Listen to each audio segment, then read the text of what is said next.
शरद पवार गटाचे बीड लोकसभा उमेदवार बजरंग अप्पा सोनवणे थेट बोलत आहेत। थेट जाऊया बीड लोकसभा राष्ट्रवादी भवन येथे बजरंग अप्पा सोनवणे बोलत आहेत। आताच फॉर्म भरून आल्यानंतर बजरंग अप्पा सोनवणे बोलत आहेत। प्रेस महाराष्ट्रासाठी सर्वात मोठी नोटिफिकेशन अपडेट तुमच्या समोर पोहोचतोय। मात्र प्रेस महाराष्ट्र न्यूज पहा। बजरंग अप्पा सोनवणे थेट बोलत आहेत। जाऊया बजरंग अप्पा सोनवणे।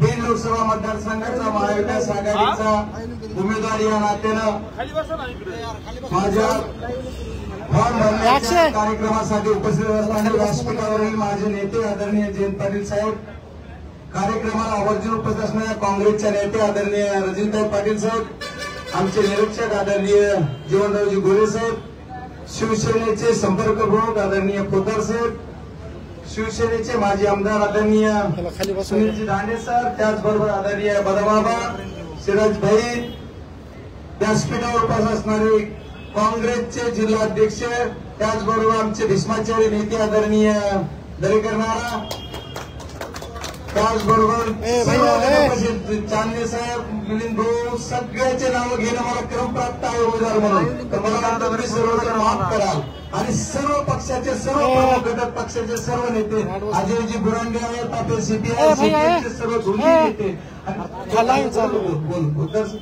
या आणि माझ्यासोबत असणारे काँग्रेसचे जिल्हाध्यक्ष आहेत, शिवसेनेचे तिन्ही जिल्हा प्रमुख, नाव घेऊ का सर्वांचे सर्व आणि सर्व तालुका प्रमुख म्हणजे काँग्रेसचे तर पुढेच बसले दादा आहेत सर्व आणि जमलेले सर्व पत्रकार बंधू, आमच्या सुशीलाताई पण आहे, डॉक्टर नरेंद्र काळे साहेब, सर्वांचे जेवढे घेता येते तेवढे सर्वजण, सिराज भाई, आपण सर्व साध्या पद्धतीने अर्ज दाखल करायचा असताना सुद्धा तुम्ही सर्वजण एवढे साक्षर करायला आलात त्याबद्दल तुमचं मनपूर्वक आभार मानतो। आणि बीड जिल्ह्याची निवडणूक यावेळेस रंगात येते। बीड जिल्ह्याची निवडणूक वेगळ्या पद्धतीची। साहेब पत्रकार आम्हाला प्रत्येक वेळेस एकच विचारतात की तुमच्या सोबत मागच्या वेळेस नेते होते, आता तुमच्या सोबत कोण आहे? तर आम्ही सर्वजण एकच सांगतोय की आमच्या बरोबर ही सर्व जनता आहे। मागच्या वेळेस सत्तेचा वापर केला जात होता, पण त्याच्यापेक्षा 5 पटीने यावेळेस सत्तेचा वापर गैरवापर केला जातोय, हे तुम्हाला सर्वांना सांगायचं। या सर्व गोष्टी करत असताना आपण सर्वजण सर्व कार्यकर्ते एक दिलाने सर्व काम करतात। मला सर्वांना मीडियाच्या माध्यमातून आपल्या सर्वांच्या माध्यमातून पहिल्यांदा एक सांगायचं आहे की निवडणूक ही कुठल्या तरी टेक्निकल मुद्द्यावर कुठल्या तरी विश्वास गैरविश्वास करण्यावर न्यायचं हे काम विरोधी पक्ष करतोय आणि बजरंग सोनवणे आम्हाला मॅनेज आहे असं म्हणायचं काम केलं जात आहे। मी पहिल्यांदा आपल्या तमाम माझ्या बहादर मतदारांनी माझ्या नेतेगणाच्या समोर साक्षीनं शिवाजी महाराजांची शपथ घेऊन सांगतो की मी आणि आज एक पोलखोल करणार आहे। मी तसा गेलोच नव्हतो, त्याचे साक्षीदार आदरणीय साहेब आहेत। हे पण एक राजनीती होते, त्याच्यामुळे याच्यावर कोणी काही बोलायची गरज नाही। ज्यांना ज्यांना वाटतं की बजरंग सोनवणे मॅनेज आहे म्हणायचं की भूत सोडायचंय त्यांना माझा सलाम आहे। त्यांनी एकच करा, पत्रकार विचारतात त्या पत्रकाराला एका सभेत बाईट देताना आमचे पालकमंत्री महोदय म्हणले की 4 तारखेच्या नंतर बजरंग सोनवणे आणखी माझ्या त्यांच्या छातीत दिसाल आणि बजरंग सोनवणेच्या एक पत्रकाराने विचारलं की बजरंग सोनवणे असे म्हणले होते की तुम्ही त्यांच्या छातीत दिसाल, तर म्हणलं का ते म्हणले 4 तारखेच्या नक्की 4 तारखेच्या नंतर आम्ही दोघं आणखी त्यांच्या छातीत दिसू, नक्की दिसू, पण तुम्ही पवार साहेबांकडे 4 तारखेनंतर येणार असाल तर त्यावेळेस आम्ही दिसू, कारण त्यांचे ते 4 तारखेच्या नंतर यावंच लागेल त्यांना, कारण ते कुठे काय करणार।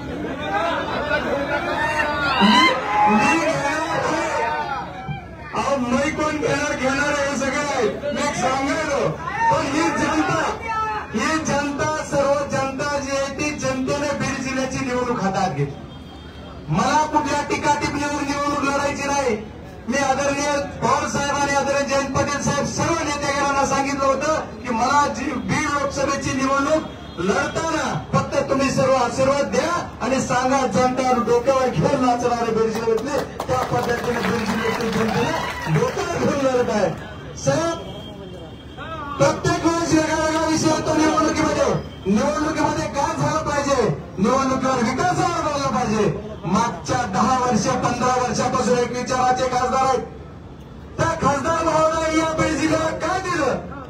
बीड जिल्ह्याची रेल्वे म्हणून आम्ही जे ओरडतोय ते रेल्वे 261 किलोमीटरची रेल्वे, त्याच्यातली रेल्वे फक्त आणि फक्त 99 किलोमीटर पूर्ण झाली. 15 वर्षात 99 किलोमीटर. मग हायवेली जी उर्वरित करण्यासाठी काय आणखी 25 वर्ष लागणार. म्हणजे बघा, एक पिढी गेली दुसरी पिढी आमची घालवायची तरी रेल्वे नाही. बीड जिल्ह्यामध्ये जेवढे नॅशनल हायवे झाले त्या नॅशनल हायवे एकही पूर्ण झालेला नाही. त्या जिम्मेदारीनं वक्तव्य करतोय. बीड जिल्ह्यातल्या नॅशनल हायवेवर जवळपास 2000 लोकांचे ऍक्सिडेंट झाले. कुणाचा पाय अपंगत्व झालाय, कुणाचा हात अपंगत्व झाला, कुणाचं डोकं झालंय, कुणी जीवनही गेलाय. याला जबाबदार कोण आहे? याला जबाबदार खासदार महोदय असं म्हणणारा आम्ही कार्यकर्ता आहे. आणि रेल्वेने फॉर्म तर तीनदा येतात, त्याच्यावर काय बोलून फायदा नाही. रेल्वेने फॉर्म आता कुठं भरायचा? रेल्वेने त्यांचा फॉर्म तर काढला तिकीट. त्यामुळे खरं बोलणार नाहीत. आता ज्या प्रतिस्पर्धी उमेदवार आपल्या समोर आहेत त्या मला मी माझ्या बहिणीचं ताट ओढून घेणार आहे. मग घेतलं कसं? काय घेतलं? कुणाचं प्रेशर होतं? कुणासाठी कुठं मोकळं करायचं होतं मला माहिती. टीका टिप्पणी करताना माझी त्यांना हात जोडून विनंती, बजरंग सोनवणे टीका टिप्पणी करूच नका. पालकमंत्री महोदयाला माझी हात जोडून विनंती. साहेब, तुम्ही ऐकतही असाल तर माझी विनंती आहे की जरा दमाने घ्या, सबरीने घ्या. आमची अवकात काढू नका. आमची अवकात बीड जिल्ह्याला माहित आहे. बजरंग सोनवणेची अवकात काय? बजरंग सोनवणे येडेश्वरी कारखाना उभा केला, इथेनॉलचा प्रोजेक्ट 400 केलपीडीचा उभा केलाय आणि त्याचबरोबर दुसरा सुद्धा पश्चिम महाराष्ट्रात एक कारखाना घेऊन चालवतो. ही बजरंग सोनवणेची अवकात आहे.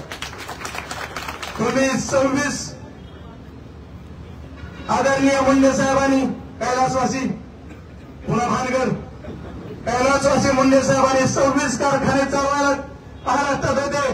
ते कारखाने 0 केले आणि आपण सुद्धा 2-3 कारखान्याचं बघितलंय. ते कोणाचं कुठं काय झालंय त्याच्यामुळे माझी अवकात काढू नका. हात जोडून विनंती आपल्याला. मी आपल्याला सांगितलं होतं की जरा दमाने घ्या, जरा दमाने घ्या. पण तुम्ही लयच गडबड करायला पुन्हा आमचा प्रारंभ ठरविला. बीड जिल्ह्यातल्या जनतेचा तुम्ही तिला प्रारंभ ठरवला आणि तुमच्या स्वार्थासाठी तुम्ही एक बीड लोकसभेचं लाईव्ह कव्हरेज पाहण्यासाठी प्रेस महाराष्ट्र न्यूजला सबस्क्राईब करा, ऑल नोटिफिकेशन दाबा आणि लाईक, शेअर, फॉलो करायला विसरू नका. धन्यवाद. बीड जिल्ह्यातली जनता तुमचा आमचा सर्वांचा प्रारंभ ठरवणार आहे. त्याच्यामुळे कुणी कुणाला टीका टिप्पणीवर निवडणूक निघू नका. आणि जर टीकाच करायची असली तर उद्या मला मैदान गोळाजवळच आम्हाला काही अडचण आहे. मी बी तुमच्या बरोबरच काम केलंय. आणि राजकारणाचा अनुभव म्हणाल तर तुमच्यापेक्षा 15 वर्ष अगोदर राजकारण ग्रामपंचायत राहिली. 92ला मी राजकारणात आले, तुम्ही 2002 आलात. त्याच्यामुळे लय नको. काही साहेब आमच्या 2009 आल्या. त्यांनी म्हणलं की राजकारणाचा काय अनुभव आहे. मी जर खासदार झाले तर मोदी साहेबांना बोलवलं आणि मोदी साहेबांकडून विकास आणेल. मग आता कुणी 10 वर्ष अडवलं होतं? 10 वर्ष कुणी अडवलं? 10 वर्ष. अरे तुम्ही साधा खासदार फंड वापरू शकला नाहीत. जे आता मला वाटतं हे किती लाजिरवाणी घटना आहे. बीड जिल्ह्यासाठी अशोभनीय गोष्ट आहे की बीड जिल्ह्याच्या खासदाराचा फंड वापस घ्या. मी कधीही टीका करणार नाही, पण तुम्ही बोलला त्याचं उत्तर नक्कीच देणार. इथून पुढे सुद्धा जाहीर सांगतो, मला टीका टिप्पणी करायचीच नाही. मी एकच सांगणार आहे की आदरणीय शरदचंद्रजी पवार साहेब आणि पार्टी माझ्या अध्यक्ष यांच्या सर्वबरोबर एकनिष्ठतेने काम करताना मी सर्व जनतेची एकनिष्ठ राहील आणि जनतेबरोबर एकनिष्ठतेने काम करत. हे सर्व गोष्टीचा पोलकल करताना खासदार झाल्याच्या नंतर मी तुम्हाला ज्या गोष्टी सांगितल्या, रेल्वे खासदाराचं काम आहे. माझ्या पुढच्या टर्म मध्ये रेल्वे परेला घेऊन जाणार म्हणजे जाणार, ते तुम्हाला आश्वासन देतो. आणि बीड जिल्ह्यातले जे नॅशनल हायवे जे बंद करून घे, गुत्तेदाराला भेटायला वेळच नाही यांना.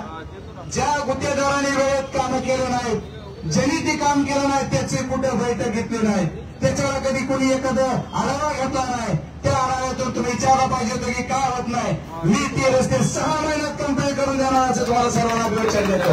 आणि बीड जिल्ह्यातलं ज्या वेळेस मी खासदार होईल त्याच्यानंतर बीड जिल्ह्याचं मागासले पण दूर करण्यासाठी प्रामाणिक प्रयत्न करेल आणि बीड जिल्ह्याच्या प्रत्येक तालुक्यात एक तरी इंडस्ट्री उभी करेल असा शब्द तुम्हाला सर्वांना सगळ्या नेतेकरांच्या साक्षीने देतो.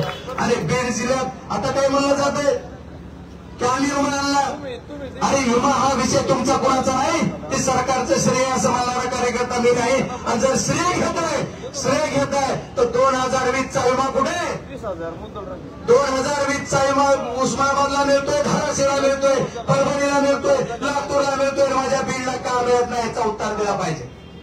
त्याच्यामुळे तुम्ही आता सुद्धा कुणाला अग्री मिळाले, आमच्यासारख्या कुणाला मिळाला नाही, एखाद्याला मिळालं नाही.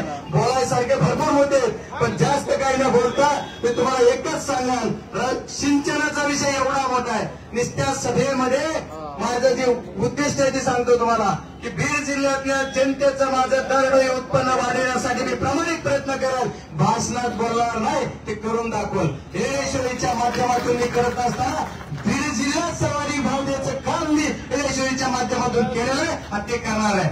आता परत एक परवा टीका झाली छोटीशी त्यांच्या दृष्टीने, माझ्या दृष्टीने खूप मोठी.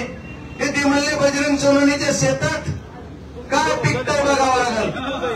एवढे दिवस बघितलं नाही का तुम्ही? इतक्या दिवसात बरं तुमच्याकडे सरकार आहे, तुम्हाला कसं बघायचंय तसं बघा, दुर्बिणीनं बघा, तुम्हाला कसं बघता येतंय ते बघा. आणि तुम्ही ज्यावेळेस बघताल त्यावेळेस आम्ही बघू की तुम्ही कसं बघणार आहे. त्याच्यामुळे काय चिंता करायची गरज नाही.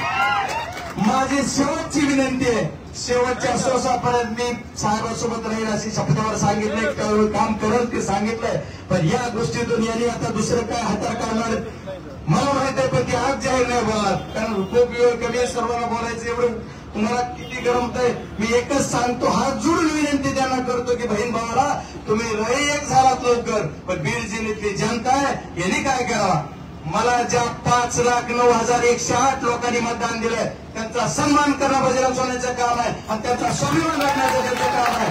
त्याच्यामुळे मी हा निर्णय घेऊन परत निर्णयात उभा आहे. आदरणीय साहेबांनी मला, जयंत पाटील साहेब असतील आणि शरद पवार साहेबांनी सांगितलं की तू लोकसभेची निवडणूक लढायची म्हणजे लढायची, म्हणून मी निवडणूक लढत आहे. त्याच्यामुळे मी सर्वांना विनंती करणार आहे की बाबा ही निवडणूक मी बजरंग सोनवणे म्हणून नाहीये, तर तुम्ही सर्वजण बजरंग सोनवणे म्हणून लढा. आणि तुम्ही सर्वजण टीम लढा. प्रमुख कार्यकर्ते आहात, वार्डाचे नगरसेवक आहेत, सर्व सरपंच आहेत, सर्वजण प्रमुख आहात. तुम्ही जो काही शब्द द्याल खासदाराच्या अखत्यारीत येणारा तो शब्द प्रामाणिकतेने पूर्ण करणार असा शब्द सर्वांना देतो. आणि परत एकदा ही बीडची सभा आहे, एक कॉर्नर आपण एक छोटी खाणी आपण बसलो एकत्र संवाद करायला, पण या सभेतून बीड जिल्ह्यातल्या सर्व तालुक्यांना मी जिथे ऊस आहे त्यांना आश्वासित करू इच्छितो.